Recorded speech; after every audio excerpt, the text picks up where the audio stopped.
जंगल में भोजन की सही व्यवस्था न होने की वजह से बघेरों की आबादी क्षेत्र में लगातार घुसपैठ बढ़ती जा रही, जो कि इनके लिए खतरनाक साबित हो रही है। कैसे, ये रिपोर्ट आप देखिए।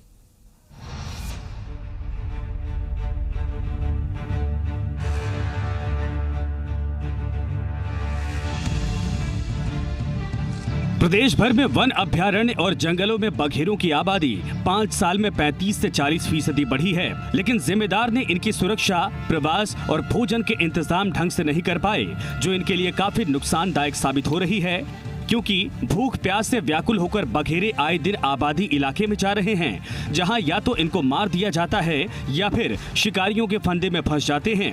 अजमेर, बांसवाड़ा, डूंगरपुर, राजसमंद, प्रतापगढ़, उदयपुर समेत कई जिलों में इस तरह की घटनाएं लगातार बढ़ती जा रही हैं।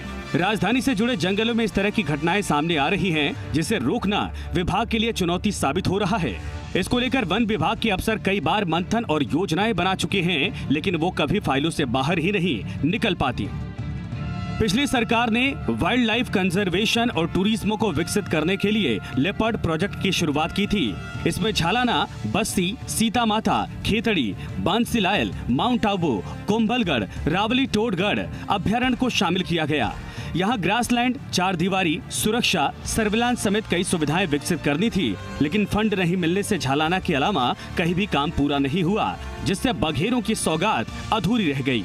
बघेरे के प्रवास से देश भर से ख्याति पा चुके झालाना जंगल में भी बघेरे बेघर हो रहे।